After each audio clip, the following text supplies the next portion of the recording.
Welcome to Tenak Talk.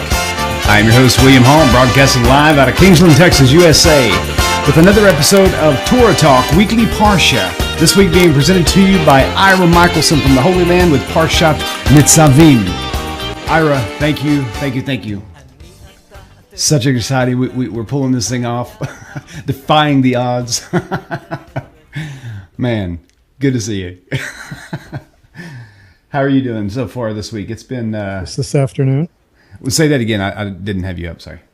Oh, I said I have Rabbi Sko back in the office this afternoon, and we were talking about Tenak Talk and how that came about. So that's awesome. Most amazing testimony ever, and you're like at the very foundation of it.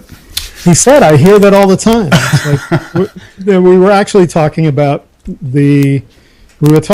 what Hashem is doing in the world today, and how we don't really realize, all of us, the impact that we have on people until we hear these kind of little testimonies and people coming to us and saying the kind of influence we had on their lives. So, right, unbelievable, pretty interesting. Well, it's cool that you and Rabbi Skovak are actually there to do. So maybe before we get completely out of here, we'll get him to pop his head in and say hello to everyone. Well, unfortunately, he's not with us in the studio.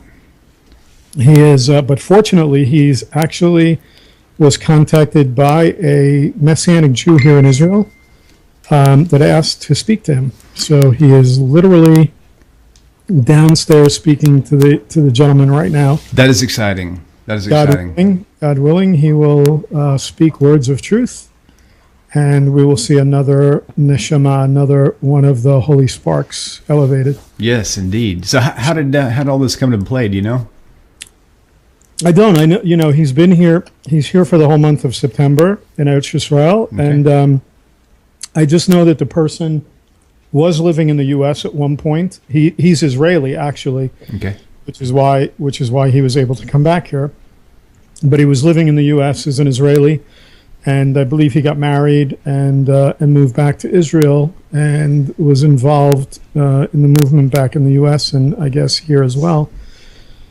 And we don't know. Actually, I won't know until he comes back upstairs later this evening what the gentleman really wanted. But we were hoping that he was searching for truth.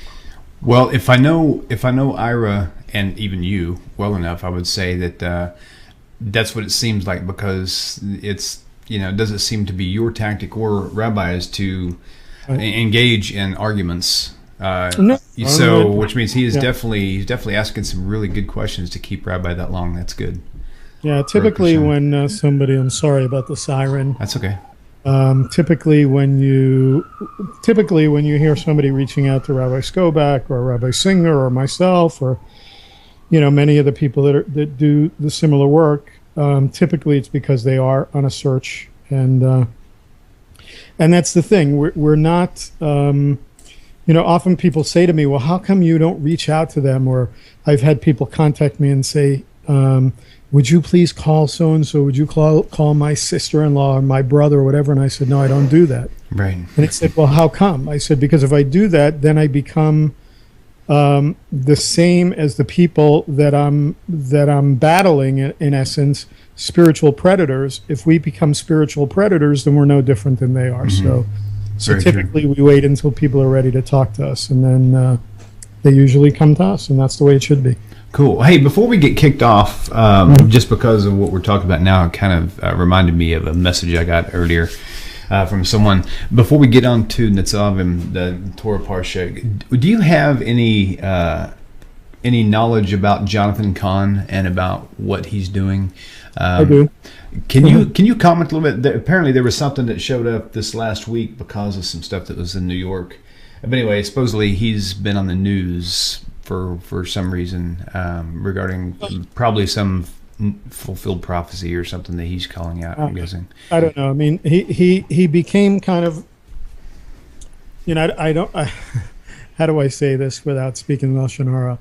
I mean, I knew him when he was involved with the MJA, the Messianic Jewish Alliance of America, which is the largest Messianic organization in the U.S., more of a mainstream Messianic group. Typically, very much Christianity with a kippah, in the sense that they're really their vision and mission. And Rabbi Skobach and I were talking about this earlier today, that their vision and their mission is really about converting Jews to Christianity. Mm-hmm. And so really what they do is they kind of, most of them really don't really have anything related to Yiddishkeit. I mean, they didn't grow up with any kind of Yiddishkeit. Jonathan Kahn is a perfect example of this. You know, he grew up without Yiddishkeit. He's a guy that basically has a congregation, or had a congregation in New Jersey, and would meet on Sunday, a Messianic congregation that met on Sunday and would have what they called their Levitical ministry on Shabbat. So they literally met on Sunday and would work on Shabbat. Wow. So that would tell you how little, connection to Torah and connection to Yiddishkeit that somebody like that has. But he kind of came to fame with a book that he wrote. I think it was called The Harbinger. Yeah, The Harbinger. Right. It became like a bestseller, and he already had kind of let's just say a head that's a little bit bigger than his shoulders. Mm-hmm. And so anyway, I don't know. Most people that within our circles that have seen the book and know him know that it's just another typical attempt by the Messianic movement to come up with the next big thing, next so-called prophecy. Mm-hmm. And so far, we've not seen any of these things kind of pan out, really. So realistically, even if you pull out 10 things, specific, crazy, bizarre things, that still would not qualify them as anything in general anyway. I mean, if they're still pointing away from Torah, that's the number one violation right there. Right? Well, I mean, look, right? You can look at very clearly when you depending on what your perspective is within Judaism, a lot of people believe that Judaism doesn't teach on evil, for instance, or because people that come out of Christianity, the idea of the difference between a hell that's taught in Christianity and the afterlife in Judaism. Judaism most certainly deals with evil forces and the like. It's not like that we dispute the possibility that those exist. And the reason I say that is because clearly we see, for instance, there's a lot of controversy brewing around the video that Rav Dror put out recently, basically that I approved, an edited version of a class that he did on Jesus, where he speaks about certain Gemorot in the Gemara, certain places where it talks about Yeshu HaNatzli. And there's dispute as to whether or not this is talking about the historical Jesus. But the reason why I bring it up is because there's one Gemara that speaks about the fact that Onkelos, who was a convert, who was Onkelos is a famous translation or a commentator on the Tenak. And there's a Gemara that speaks about prior to his conversion, the Onkelos called up certain spirits, and one of them is Yeshu, and it says Be'ov. Be'ov. The Ov is would be a spirit or a medium, so to speak. In other words, if you look in the English translation of any Tanakh, or what the Christians call the Old Testament, the story of King Shaul, of Saul, wanting to reach out to the Navi, to the prophet, and he can't get the answer that he wants, so it says that he goes to the witch of Endor. Okay? Do you remember that story? I do. Well, okay, but in Hebrew it doesn't say a witch. It calls her in Hebrew Ba'alat Ov, the mistress of the Ov. And so here you are calling upon somebody who acts as a medium to call up a spirit. So why am I saying all of this? I'm saying all of this to bring out the fact that just because somebody does something or somebody says something that somehow comes true doesn't automatically give them a seal of kashrut. Right. It doesn't tell you that this person is kosher. because there are plenty of things that we've seen through the centuries where people have done things claiming to be doing things in the name of Hashem, and clearly it's not. Clearly it's coming from a different origin. And so the fact that somebody who clearly treads upon Torah and doesn't think that it's something that has any validity for today, you have to use total context. You can't take one situation and say, oh, this applies to this person, but the rest of Torah doesn't apply to it. So if Torah says that this is what a prophet is, then they have to meet all the qualifications, the same way that we expect that somebody is going to meet all the qualifications of Mashiach and not one qualification, or not two or not three, but all of the qualifications. If we have many, many different Pesukim, many different verses in the Tanakh that give us a total picture of what Mashiach is supposed to be, or a total picture of what a prophet is supposed to be, the fact that somebody meets one small part of that does not make them prophet, and doesn't prove that what they're doing through the hand of Hashem. Right, gotcha. Okay, cool. Thanks for covering that to that degree. I appreciate it. Okay, so this week we'll be hitting Deuteronomy 29:9. If you would just kind of just highlight a little bit about what's leading us up to this in the Torah.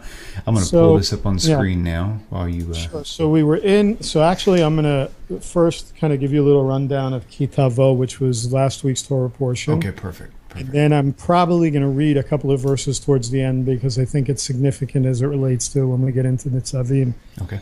So we know that basically what ends up happening is we see that they're getting ready to enter the land, and Moshe speaks to the children of Israel and talks to them about entering the land and bringing bikorim, which is the first fruits that they're to bring to the temple, to the priests.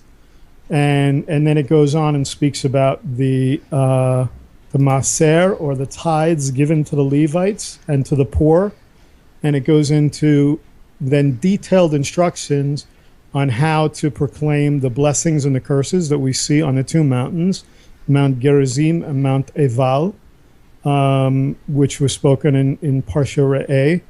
And then Moshe reminds the people that they're chosen by God, and they in turn have chosen God, that basically God has chosen them, they've chosen God.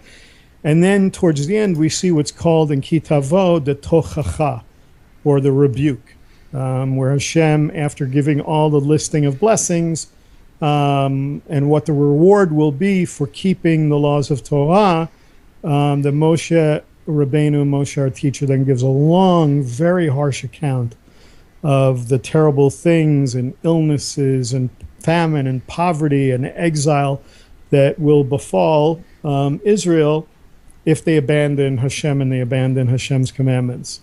And then he concludes by telling the people that only this day, 40 years after them coming together as a nation, that they have attained a heart to know, eyes to see, and ears to hear. And then, so I want to read now from Deuteronomy 28, starting in verse 64. Okay, let me pull that up as well. Hang on just a second. There you go, 64. Okay, cool. It says, and Hashem will scatter you among all peoples from one end of the earth to the other, and there you shall serve other gods of wood and stone, which neither you nor your fathers have known.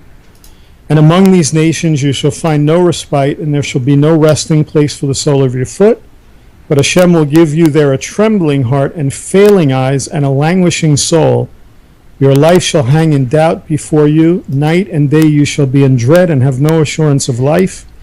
In the morning you shall say, if only it were evening, and at evening you shall say, if only it were morning, because of the dread that your heart shall feel and the sights that your eyes shall see. And Hashem will bring you back in ships to Mitzrayim, to Egypt, a journey that I promised that you should never make again. And there you shall offer yourselves for sale to your enemies as male and female slaves, but there will be no buyer. And then it goes into Deuteronomy 29. These are the words of the covenant that Hashem commanded Moshe to make with the people of Israel in the land of Moab, besides the covenant that he made with them at Horeb. And Moshe summoned all Israel and said to them, "You have seen all that Hashem did before your eyes in the land of Mitzrayim, to Pharaoh and to all his servants and to all his land, the great trials that your eyes saw, the signs and those great wonders. But to this day, Hashem has not given you a heart to understand or eyes to see or ears to hear. I have led you 40 years in the wilderness. Your clothes have not worn out on you, and your sandals have not worn off your feet. You have not eaten bread, and you have not drunk wine or strong drink, that you may know that I am Hashem your God. And when you came to this place, Sihon, the king of Heshbon, and Og, the king of Bashan, came out against us to battle, but we defeated them. We took their land and gave it for an inheritance to the Reubenites, the Gadites, and the half-tribe of the Manassites. Therefore keep the words of this covenant and do them, that you may prosper in all that you do." And then we come into our parsha. Why did I read 64, 65, and 66 up to 68? I did it because, to me, I found it very interesting that when I read Nitzavim every year, and I started to say last night when we tried to do this last night, that it's one of my favorite portions, and it is because I think it speaks not only to the Jew, but I think it speaks very clearly to the non-Jew as well, and to the nations. And so that when it says in verse 64, "And Hashem will scatter you among all the peoples from one end of the earth to the other, and there you shall serve other gods of wood and stone, which neither you nor fathers have known. And among these nations, in other words, Hashem says that he's going to scatter the people among the nations." So think about it, William. I mean, here we are doing Tenak talk. And we've talked about, our relationship and how that came about. And I have Rabbi Skobach here. And I was talking to him about this and all the things that are going on. I wanted to say that to say this, because here we have in the very first verse of this parsha, these first verses, I should say, it says, "Atem nitzavim hayom kurchem lifnei Hashem Elohechem, rashechem, shivtechem, ziknechem, v'shotrechem kol ish Yisrael," that you are standing this day, all of you, before Hashem your God, your heads, your tribes, your elders, and your officers, even all the men of Israel. And then it goes on. I won't read all the Hebrew. It says your little ones, your wives. It says v'gerecha, the stranger that is in the midst of your camp, from the hewer of your wood choppers, to the one who draws your water, that you should enter into the covenant of Hashem your God and into his oath, which Hashem your God makes with you this day, that he will establish you this day to himself for a people, and that he may be a God unto you, as he spoke to you and as he swore to your fathers, to Abraham, Yitzchak, and Yaakov, to Abraham, Isaac, and Jacob. And then he says this, "Neither with you only do I make this covenant and this oath, but with him that stands here with us today before Hashem our God, and also with him that is not here with us today." Now, that's very, very interesting wording. What does it mean? But not just with the one who's standing with us here today, but the one that's not standing with here with us today. And typically, most of the Jewish rabbis that you would talk to, and most of the commentators would say, well, this is talking about the future generation of the Jews. They would say that this is speaking to, Rashi and some of the great commentators say it's reminding us that it's not just the Jewish people that were there, but that from generation to generation, as we say the Shema 3 times a day, that we're always reminded to speak of this to our children when we sit, when we walk on the road, when we sit down, when we rise up, that we're constantly from generation to generation supposed to share with our children in the Jewish generations. However, I think that it's very important to recognize that it's talking about the stranger that is in the midst of your camp, and nowhere are we seeing a greater awakening, William, than we see today. What verse is that, V'ger in? V'gerecha, it is in verse... I'm going to put that on the screen.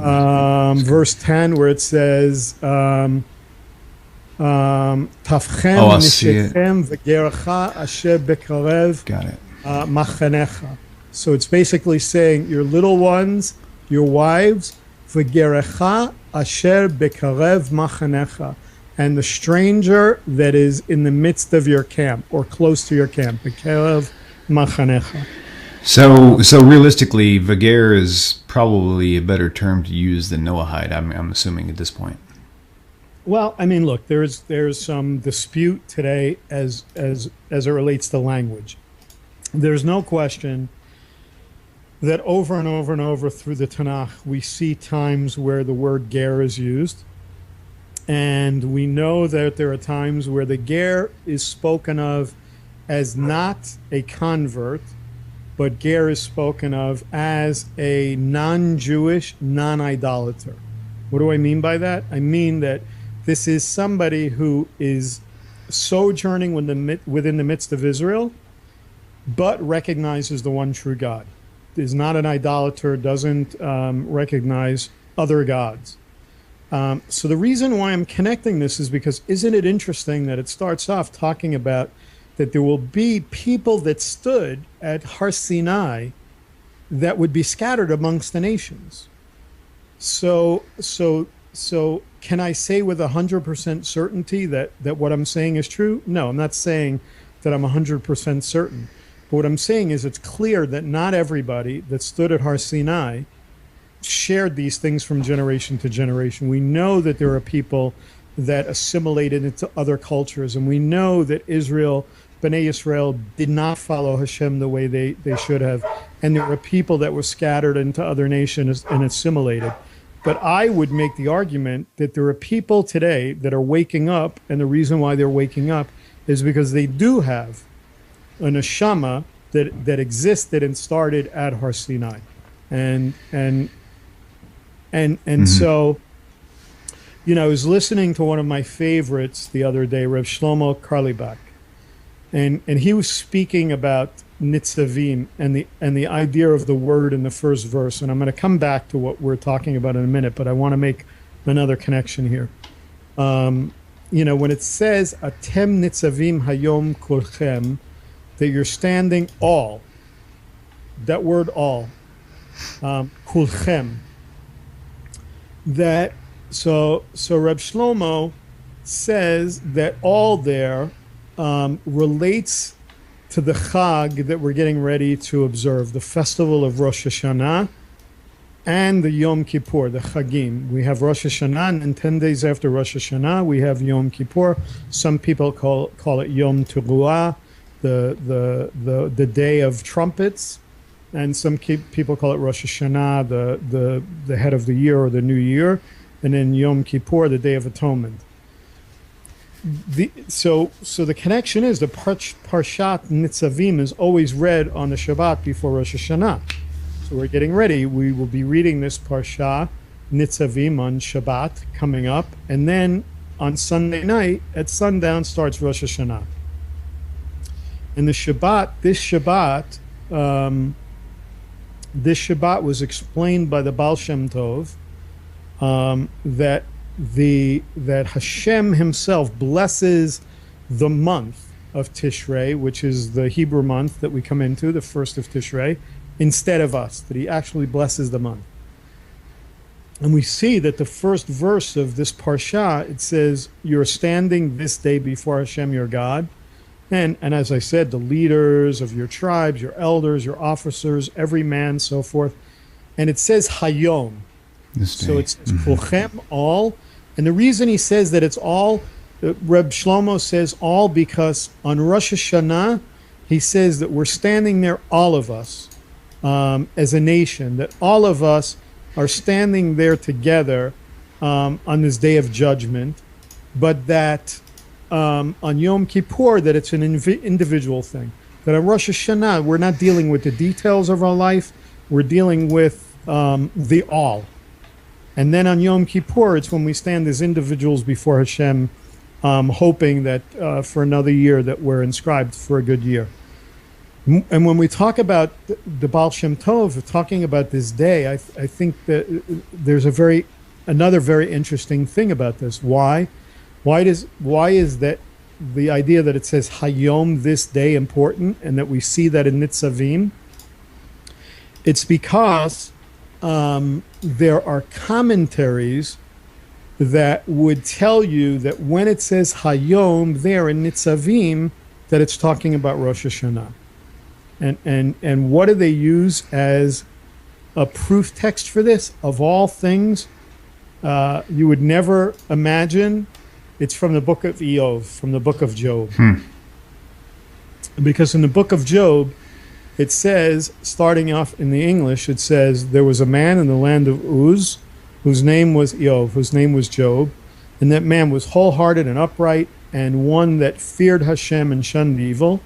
And there were born unto him 7 sons and 3 daughters.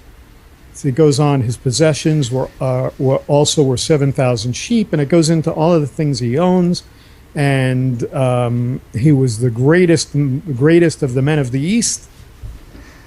And then it says in verse 4, and his sons used to go and hold a mishteh, a feast in the house of each one of, and it says this, it says, V'halchu vanav va'asu mishteh, that his sons would go and hold this feast, it ish yomo, each upon his day. Probably their birthday, I guess. Some would say that. Okay. And they would send and invite their 3 sisters to eat and drink with them. And it goes on to say, and it was so when the days of the feasting were gone about, and Job sent and sanctified them, and rose up early in the morning and offered burnt offerings according to the number of them all. For Job said, it may be that my sons have sinned and blasphemed Hashem in their hearts. Thus he did continually. And it says, Vayehi Hayom. Now it fell upon the day that the sons of Hashem, Vayavo B'nei HaElokim, Lihitzyatzeva El Hashem, Vayavo Gam Hasatan B'tocham. That it fell upon the day, Vayehi Hayom. The same thing, it says, Hayom Kulchem, or that all of you on this day. In this one, in Eov, it says, now fell upon the day that the sons of Hashem, or the sons of Elohim, came to present themselves before Hashem, and Hasatan, the Satan, also came with them. Interesting, right? Interesting. And then it says, Hashem asks the Satan, where do you come from? And the Satan answered Hashem and said, from going to and fro in the earth, and from walking up and down in it. So I figured I had to stop here for a few minutes. I figured, I made a little note, and I said, William is surely going to stop me at this point and make me talk a little bit about the Satan.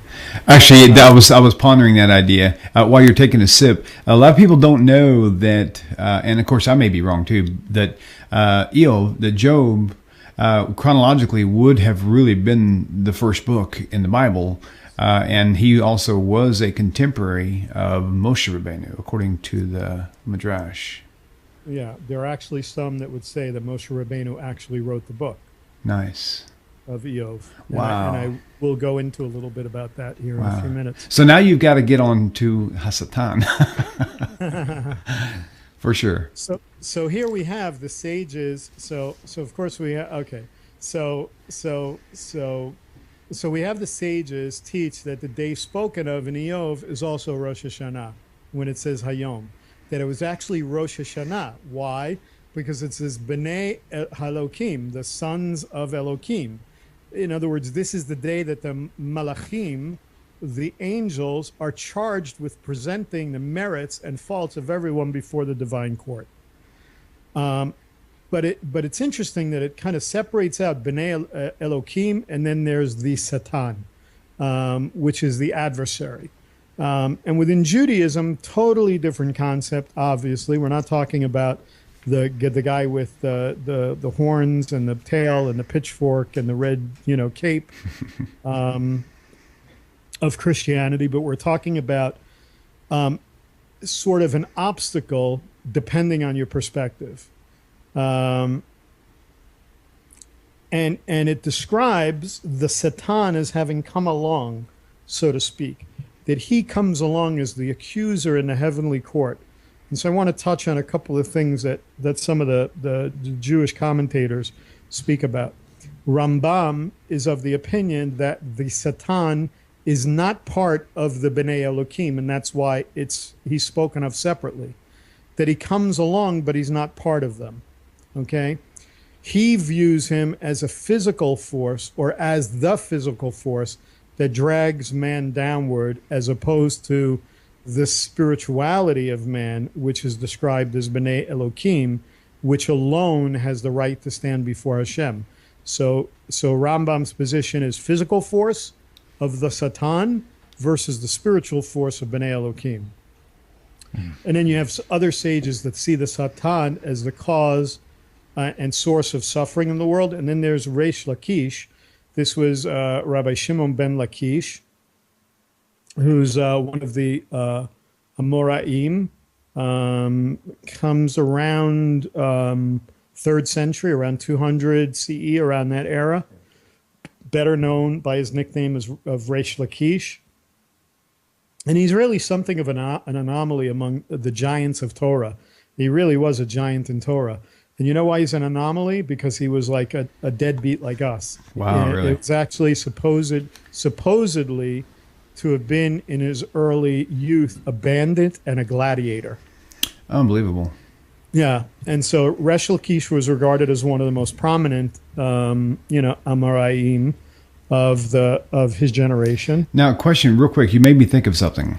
Yep. As you were telling me this, I have 2 photographs that jumped in my mind. One of Rabbi Alon Anava, his before and after, and then also Rav Dror Moshe. There was a picture, I think, I saw of him younger, right, where he was just kind of like doing his own thing too, right?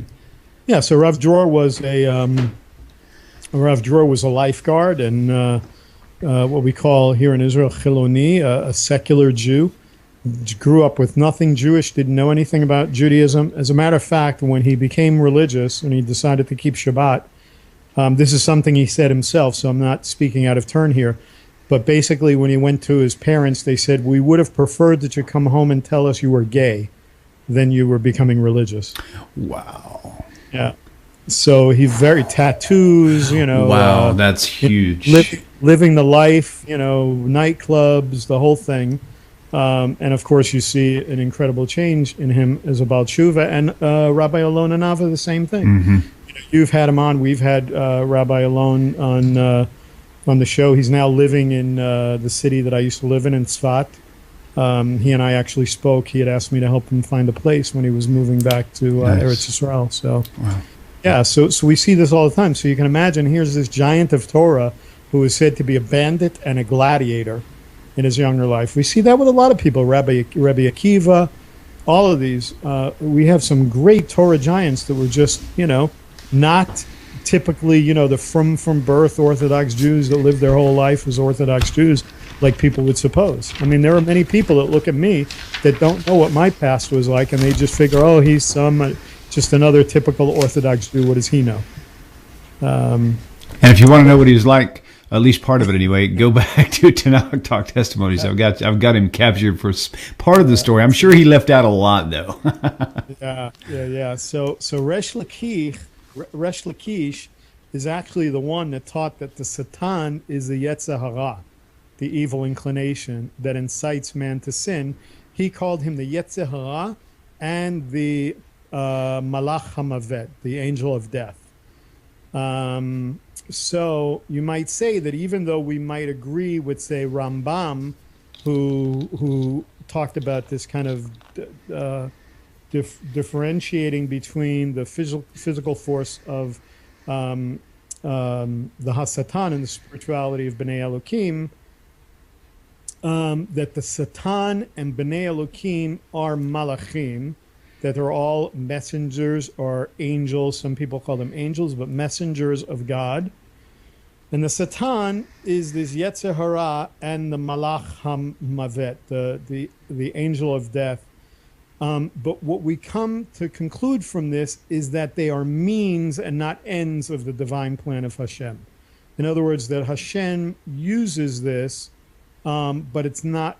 It's not the ends. In other words, when we look at the Satan in Judaism, the Satan is something that's meant to challenge us. That Yetzer Hara, that's always working in us to try and get us to move away from the spiritual side of ourselves, to move away from that neshama. We have a nefesh, we have an animalistic soul, and the animalistic soul that we have is nefesh, is the thing that moves us towards our desires. Ah, I didn't know that. We have to drink, we have to eat, Right. we have to sleep. It's our neshama, and the neshama comes from nishmat chaim, from the verse in Bereshit, when Hashem breathes, it says Hashem breathes nishmat chaim into the nostrils of Adam, that he literally blows the breath of life. And so that's where the term neshama, that elevated soul, that godly soul that we have, that comes from Hashem himself. So in other words, we see this Satan that may come along with the Bnei Elokim, that really almost seems like what we see is the striking of balance between good and evil, which are both created by Hashem. If you go to Yeshayahu, the book of Isaiah, I believe it's Isaiah 45 in verse 7, where it says that Hashem creates both good and evil. And a lot of Christians have a hard time believing that or accepting that. But it very clearly states in the Hebrew that Hashem creates both good and evil. Here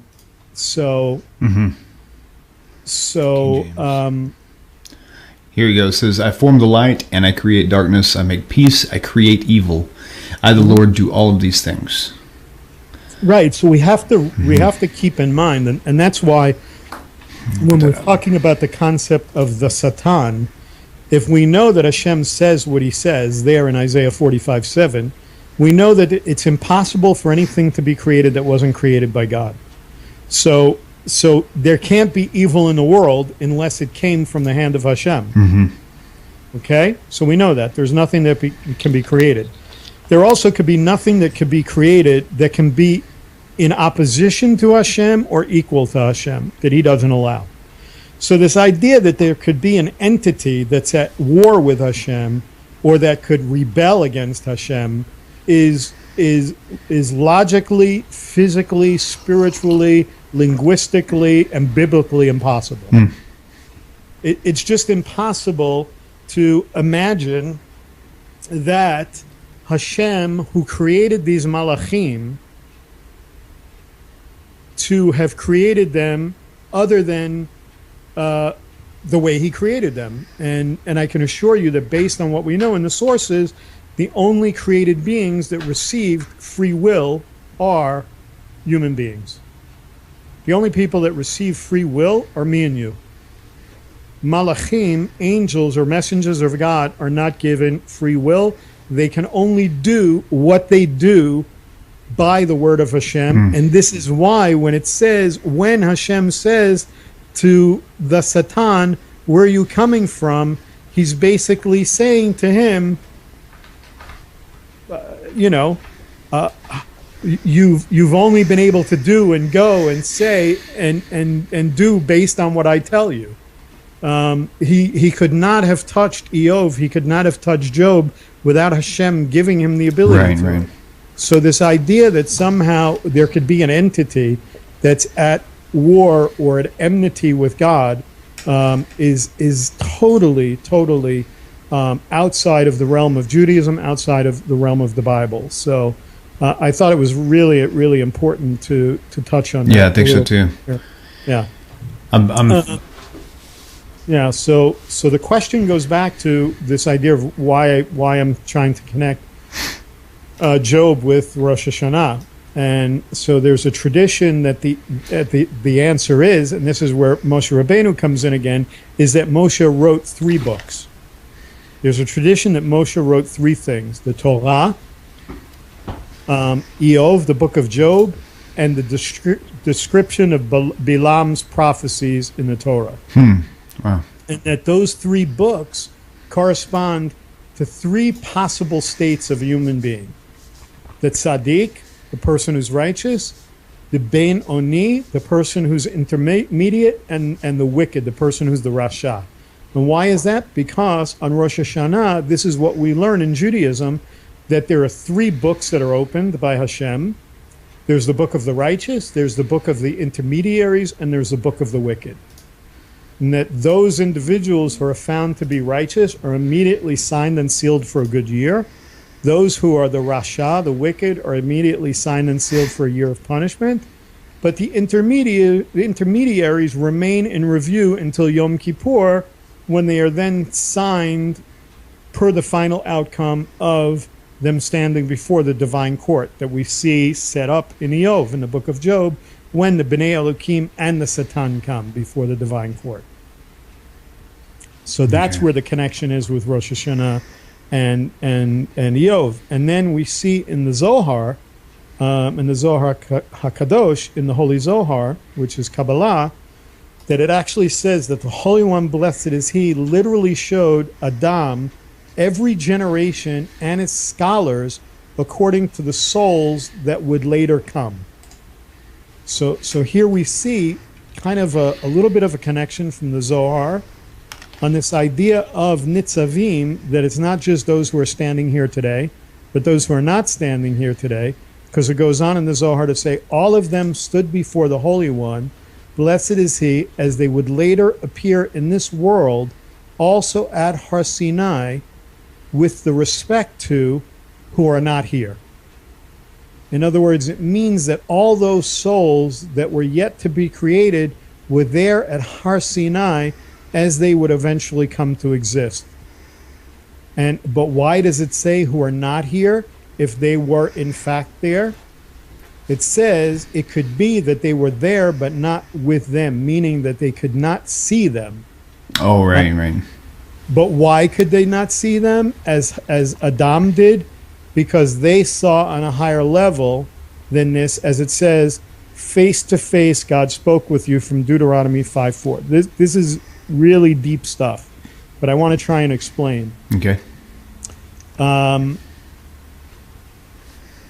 What it's really talking about is it's talking about those souls. It's talking about the fact there's a tradition in Judaism, there's a teaching in Judaism that all souls emanate from beneath the Kisei HaKavod, that they all emanate from below the throne of glory, which is Hashem's throne. Okay? When you consider that the neshama is eternal, there is a concept in Judaism that these souls existed, and it's only when Hashem decided that then these souls would be attached to a body, that Hashem would send them down into this world. So that when we're looking at Nitzavim and what the Zohar is talking about, it's potentially that these neshamot, these neshamas, were there. That Adam was given the ability to see in the spiritual realm all of the neshamas that existed that were standing there at Har Sinai, along with the people that were standing there. So that in addition to the idea that we were speaking to a future generation of Jews, that we were also speaking about these neshamas that stood at Har Sinai, which is very significant when you talk about people that particularly people that might have come from ancestors that were assimilated into different cultures and different religions and that were scattered, that really are neshamas or related to the neshamas that stood at Mount Sinai and received the Torah along with Bnei Israel. Okay. Now, you with me so far? I am. I was going to ask a question, and it's one I kind of already presented, but it's something that I'm still trying to put a final stamp on. I'm the whole idea of the term Noahide and Ger. You know, I've been struggling with that for a long time, but this week's Parsha really kind of helps shine more light on it. And I still have never seen the term Noahide in the Torah, but I do see the term Ger. Right. So is the term Noahide a valid term? And if so, what does that mean specifically? Does that just mean anybody who is not in idolatry? What is that all about? So that's an interesting question. There are people who would say that there are Noahides who that do not. It's interesting, and I'm not saying this is me. This is not my opinion.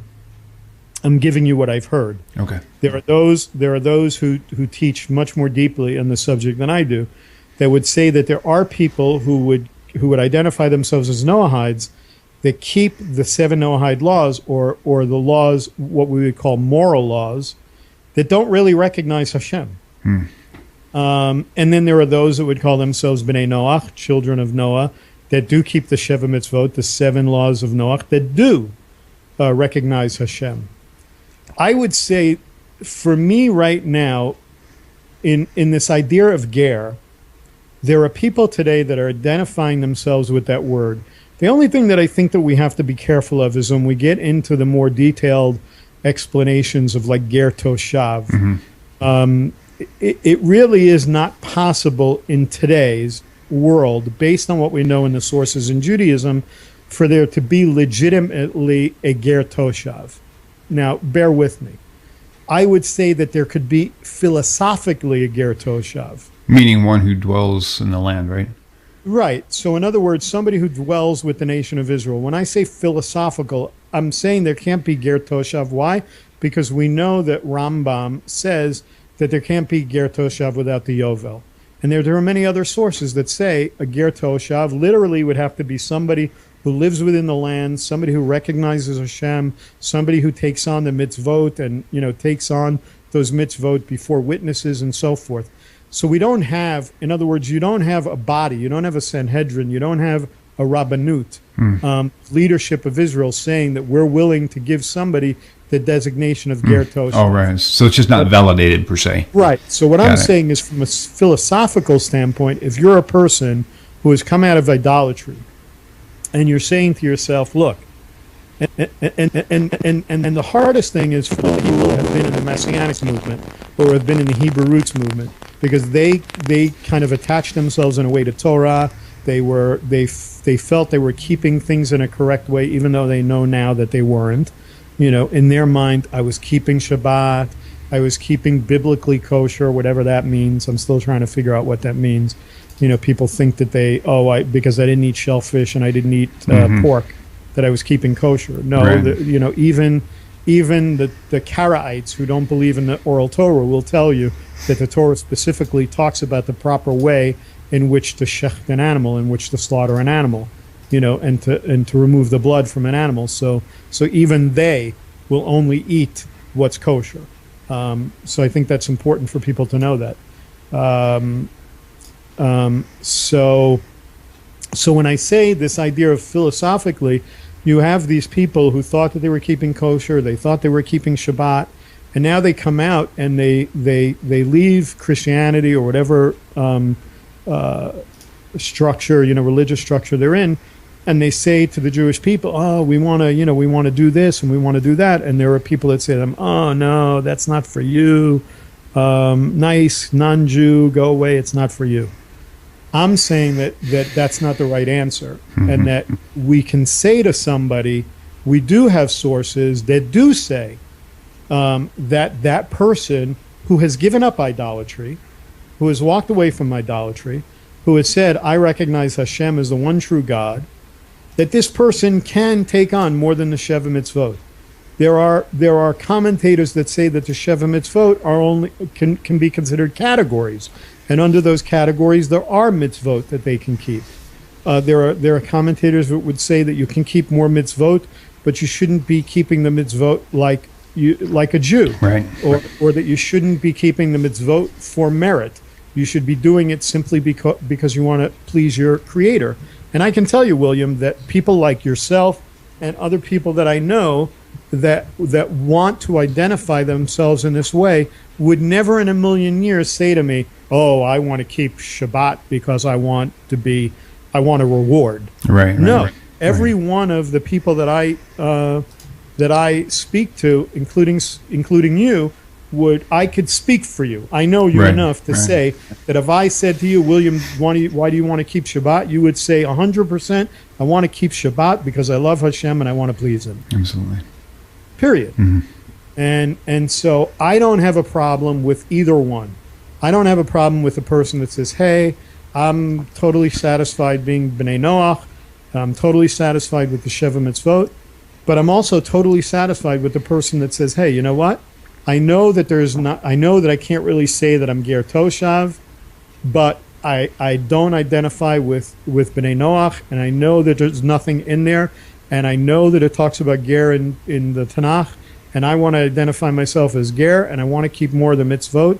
As long as they understand, as long as they're seeking advice from a rabbi, and they're seeking advice from people that know more than they do about these subjects, and they're keeping things not to try and appear to be Jewish. They're not walking around there with a kippah and tzitzit and telling people they're Jewish when they're not, or they're trying to keep Shabbat like a Jewish person because Shabbat was given as a sign to the Jewish people. So what I'm saying is you can keep a Shabbat, but you shouldn't keep the Shabbat. I guess it's the best way that I can describe it. So that's my perspective on it. Okay, that makes sense. So I'm okay with either way.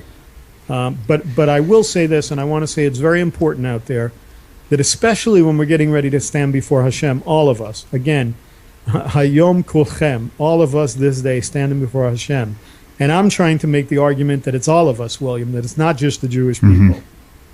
That we need to stop this battle that's raging. We need to stop this fight that's going on between both sides, between the people that are against this concept of Ger and the people that are identifying themselves as Ger. Whatever battle is raging has to end, and we all have to kind of come together and find language that we can all agree upon that's right, because those people who think that there are rabbis out there that are against them are wrong. These rabbis want this to be as true 100% as much as you want it to be true, and they also want to see redemption, but they want to see it done in the right way. They don't want to see this done in a wrong way, because if it's done in an incorrect way, then the leadership, the head rabbis, the Gidolim that we call of this generation, will shut this thing down, and it can be a total balagan, a total mess, and nobody really wants to see that. So that's what I'm going to say about that today. Yeah, that makes sense. And one thing I just want to encourage people out there. I have a few people that I know who are going through conversion, and what I'm finding out is there is no rule on how it's going to work. I mean, some people don't want to convert, and that's okay. But the ones who do want to convert, some of them are feeling very discouraged because it's taken so long. But realistically, it's just, you just got to submit to it, and just, you got to put back everything that you anticipated how it was going to go, and just forget that. Just let them determine how it's going to go, and just make your mind up before you even start that whether it takes 1 year or whether it takes 5 years or 3 years, just commit to it. And if you commit to it, I mean, just hang in there. Don't be discouraged by events that take place, or like my friend Lon, he was 3.5 years in now, and still no conversion completion yet because of a technical difficulty there, a technicality they had with the rabbi who was no longer available. So now he had to start over, sort of, not really start over, but it was just a real difficult road for him. But realistically, from my perspective, Ira, things that are more difficult to attain are the things you typically appreciate more when you finally get them. Look, you know what, William? It took me 2.5 years of battling Misfed Hapanim, the Ministry of Interior, to make Aliyah here to Israel. And I said to my wife through that 2.5-year struggle of moving 3 or 4 times and not knowing when we were going to be approved and if we would be approved, and we came here on a tourist visa and we didn't have citizenship and we were on our own dime, and it was a big struggle. But I said to my wife, when we finally win this battle, we will merit the land. Absolutely. We will merit the land. And the Vilna Gaon in Kol HaTorah says that Eretz Yisrael is only, and Rebbe Nachman teaches this as well in Likutei Maharan, that Eretz Yisrael is only obtained through suffering. Okay? The land of Israel. Wow. So the idea that somebody would say, oh, it's taking so long, it's a year, it's 2 years, it's 3 years, if this is something that you can't live without, then it should be something that you're willing to do whatever it takes. Absolutely. Think of Jacob, man. Yeah, I mean, talk about devotion. I want to say this too, and people can get angry at me for this, but the truth is that I don't care how long you were Christian. You could be Christian for 20, 30, 40 years, whatever it is. You come out, you don't automatically become an expert in Judaism. You don't suddenly, after 6 months of giving up idolatry and studying Torah, or even 2 years or 3 years, suddenly become an expert and get to tell the people who preserved the very Torah that you're able to argue over. Don't tell them that they're wrong, that 2,000 years of learning is incorrect, that you know better than they do. It's arrogant. And I may not agree with everything. Even as an Orthodox Jew, I may not agree with everything that the rabbis decide on, but they are the people that Hashem put in place over this generation, and I will submit to them. Amen. I agree. And anybody that wants to attach themselves, you either have to learn how to do that, or this is not for you. You know, the same concept applies in the work world. You know, we go to work for a big company, and the CEO who lives somewhere else, you know, who oversees all these companies, you know, they appoints these managers over these little places and tells them the rules, but he empowers the managers to do certain things, you know. Right. And if the manager chooses for something to be done slightly different than what was set up in the book, or whatever case may be, or slightly highlighted from the book, you know, can a person say, you know what, I'm not going to listen to you, I want to talk to the CEO? And the answer is no, they can't. I mean, they'll fire you right off the bat just for being controversial, you know. Right. So, I mean, we accept things of the world with that protocol, but we want to set our own rules with Hashem instead of just accepting them. That's definitely something that has moved me closer to Judaism as I'm studying more and more. So I want to go back to this concept of Adam being able to see, when it talked about him being able to see. I heard you say that, and I was thinking you were referring to Moshe Rabbeinu, but I guess you really meant Adam. Well, I'm going to get into that in a second. Okay. So there's a Gemara in Sanhedrin 38:2 that says this. It says, the Creator showed Adam each generation and its representatives, and showed it to Moshe as well. That's what the Gemara says in Sanhedrin 38:2. So if what we're talking about above described what unfolded before the creation of these generations, how can the Creator show them to Adam and Moshe, right? We have to ask ourselves a question. How is that possible? Right. So it's possible because, getting back to this idea of the souls, it's possible because all the souls, with all their destinies, from the moment of their creation to the end of their correction, emerged before the Creator in their completeness and reside in the supernal Garden of Eden. This is, again, a very Kabbalistic concept, okay? The supernal, meaning this kind of spiritual Gan Eden, okay? From there, it says they descend and enter into the bodies of our world, each at their own time, and there, above, the Creator revealed them to Adam and to Moshe and all others who were worthy of it. So I know that this is very, very difficult to grasp, you know, because it's very, very deep kind of things. But it's that idea that that souls that emanated from below this Kisei HaKavod. In other words, Hashem has a throne, and all of the souls that are ever created, they emanate from beneath that throne, and they dwell in this supernal, in this spiritual Gan Eden. And then what ends up happening is they, it says that all of these souls, their destinies from the moment of the creation to the end of their correction, emerged before the Creator in their completeness, and they reside there. And then, at a particular time, then they're sent, or they enter into the body of our world. And this is what they were able to see, both Adam and Moshe Rabbeinu. Okay? Okay. Now, I was taught as a child in Hebrew school that I was to live my life as if I stood at Har Sinai. Right. That's what it was talking about. Now, so based on this Zohar that I was just talking about, that I just gave you, I was standing there. And as I said before, I would argue that many of you that are listening, who are listening and who are watching, and William, I include in this, many of you are one whose ancestors were scattered, and only now your neshamot, your neshamas, your holy souls are waking up. And we call this in the Kabbalah raising of the sparks. And so I want to talk about that a little bit. Okay. What that means. So we have the Ari HaKadosh, the Arizal, Rabbi Isaac Luria, who developed this concept of Lurianic Kabbalah in the city of Tzfat, where I live.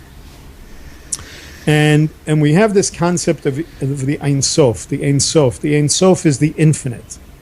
And we're taught in the Kabbalah that before this world existed, that there was nothing but the Ein Sof. There was nothing but Hashem. There was nothing but the infinite, the holy God. He existed. That's all that existed in this creation. And that in order for Hashem to create this world and create us, there had to be what was called an act of tzimtzum. That there had to be an act of constriction or contracting. That Hashem had to actually, in a sense, constrict himself, and there had to be this contracting in order to make room for this physical world. And that in that void, not only was the world created, but the primordial man, who's called Adam Kadman, the first Adam, the first man, so to speak. And that when this happened, there was this incredible light flowing down from Hashem, from this Ein Sof. That light's flashing and recoiling from the eyes, from the nose, from the mouth, and the ears of this Adam Kadman, this spiritual being, okay, along with the Sephirot, the attributes of God that we see in the Eitz Chaim, the tree of life.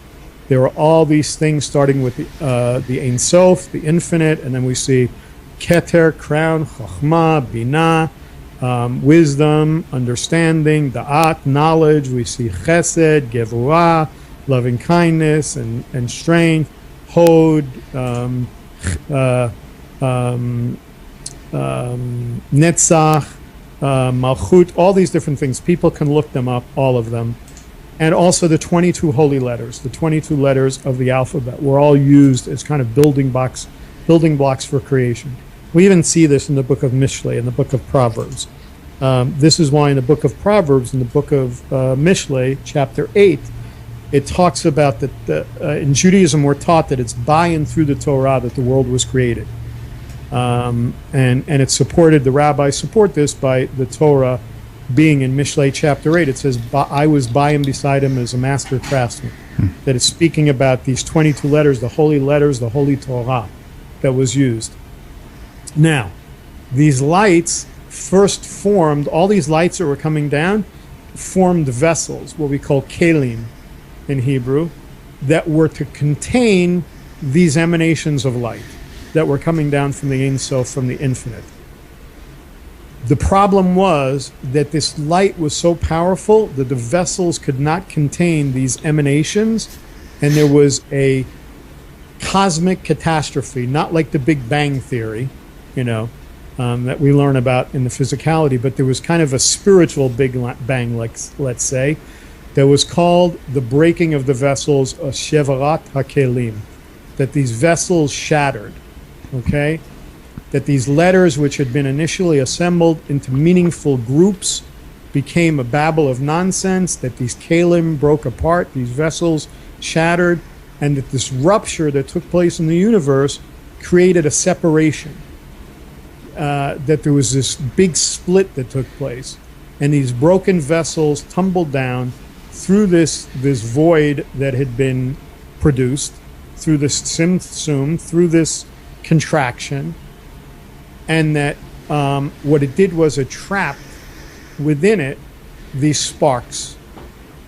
these emanated divine sparks or divine pieces of light, and these sparks were entrapped in when we talk about the good and the evil in Kabbalah, what's called the Sitra Achra, the other side. And that this world, instead of being composed of what could have been like this pristine values of what I talked about, like Chachma and Binah, wisdom and knowledge and love and beauty, Tiferet, all these things in the Eitz Chaim, it was now formed out of broken, displaced, and obscured lights and vessels that had kind of ended up in what we call klipa or klipot, husks or shells. So I know it's a lot to take in, right? but this is what we're seeing now. So what I'm saying is, in the Kabbalah, we're taught about this, that this is what we have today. So all of us, in a way, are these sparks that have fallen down, and those of us that along this journey have been elevated, so to speak, for in whatever way, whether it's through whether it's through Rabbi Skobak or Rabbi Singer, or just Hashem himself is starting to touch these people and bringing them to the truth. This is the elevation of these sparks, of these divine pieces of light, of these holy neshamas that I'm talking about. So what I'm saying is that each individual, as he or she travels along life's path, we all encounter people, we all encounter events, things that contain sparks that only we're able to redeem. That for instance, Tenak talk, the fact that Hashem elevated you, a holy spark, William, and brought you to this place, that now you on your journey are now doing the same thing. That there are people that only you can speak to. There are people that only can hear from you, that can only hear through Tenak talk. They can't hear from me. They can't hear from Rabbi Skobak. They can't hear from Rabbi Singer or Rod Bryant or anybody else. You were the one. You were this holy spark that was elevated in order to reach that person. And so, and in the same way, the objects and people who in individual encounters are potentially suited to assist that individual in raising the sparks within his or her own soul. So we each, whether it's Ira Michelson and met William Hall, and through Ira Michelson, William Hall was able to be elevated, that Hashem chose to use me in a little way to elevate you. You now have more of that light. Nice. to give over to people. And so each of us encounter in each one of the events of our life an opportunity to raise a spark of holy light, or to plunge the world even further into darkness. And that's why I'm always encouraging people to stop these things, to stop trying to be arrogant, to stop trying to judge other people. We have to work on ourselves. We have to work on our own midot. Can you look at yourself in the mirror and say, I've worked out everything in my own life. I've worked out all those attributes. I'm just like Hashem. I'm merciful like Hashem. I'm loving like Hashem. Have you gotten so far that you can have such a critical eye? And this is the point. When each of us encounter these situations and these people, and we're given an opportunity to raise that spark of holy light, that's the real tikkun olam. That's the real restoration of this world that we talk about. Very the nice. Ideal of a restored and redeemed world, which overcomes chaos, which overcomes evil, which overcomes the Yetzer Hara.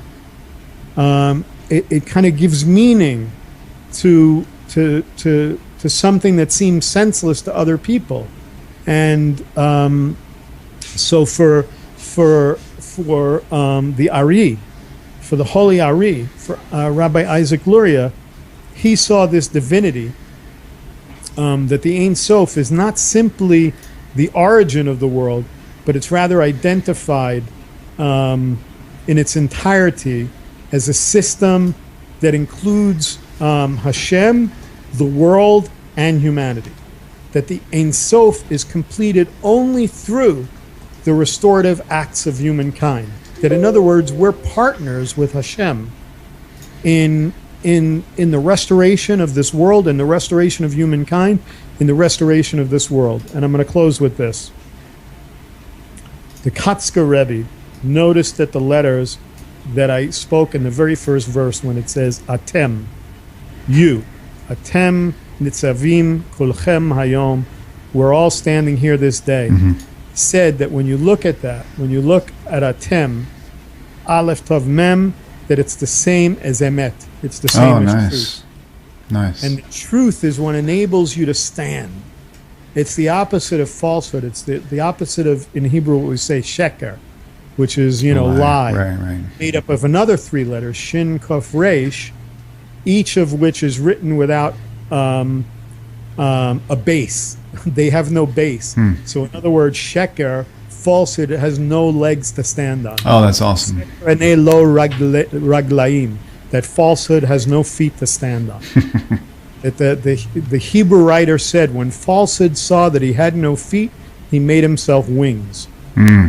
Meaning is that lies constantly fly and float around us, and the art of the wise person is to see them for what they are and to resist their attraction. Unbelievable. And Rebbe Nachman also spoke of this. Rebbe Nachman of Breslov said that falsehood kills the divinity in man. That holy spark that we are is destroyed, is killed by falsehood. And when the sages said that truth is the seal of the Holy One, blessed is He, they said this in Shabbat 55a, they meant that someone who stands for the truth at all times bears the mark of Hashem on their forehead. Nice. So I just want to say, let's remember that those who are not here could be you that we're talking to today. So stand and be counted, stand for the truth, and in everything that you do, help to elevate the sparks and to bring Geulah, to bring redemption. Amen. Well said, Ira. I'll tell you what, it's been a great episode. Thanks for coming in and again knocking it out of the park. I really appreciate it. Shalom from Yerushalayim. Hey, shalom to you, and we'll see you next time. See you, everybody. Thanks for tuning in. Next time, shalom.